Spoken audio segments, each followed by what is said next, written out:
иностранцам.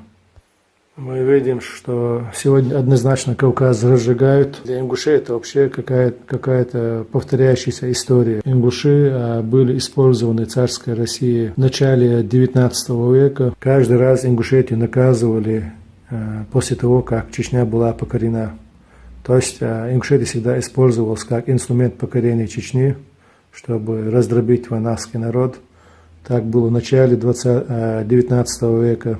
Во время Таймиба Булата был жестоко убит лидер ингушей арцхойского происхождения Цичоев, и было подавлено восстание. Также накануне поражения Имамата в 1858 году опять-таки было подавлено Назрановское восстание, которое было осуществлено тогда, когда было очевидно, что льготы, обещанные царской России, то есть ингушам было отказано в тех льготах, которые были обещаны, потому что уже было очевидно поражение Имамата, ближайшее поражение. Также было в начале XX века.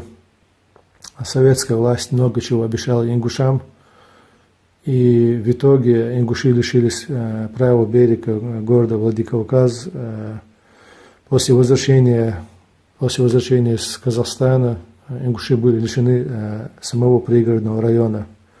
К концу XX века, когда чеченцы вновь стали бороться за свою независимость, опять ингуши в надежде, что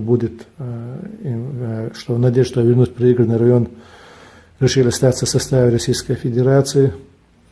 Пригородный район, разумеется, не был возвращен Ингушетии, но опять ингуши подверглись очередному геноциду.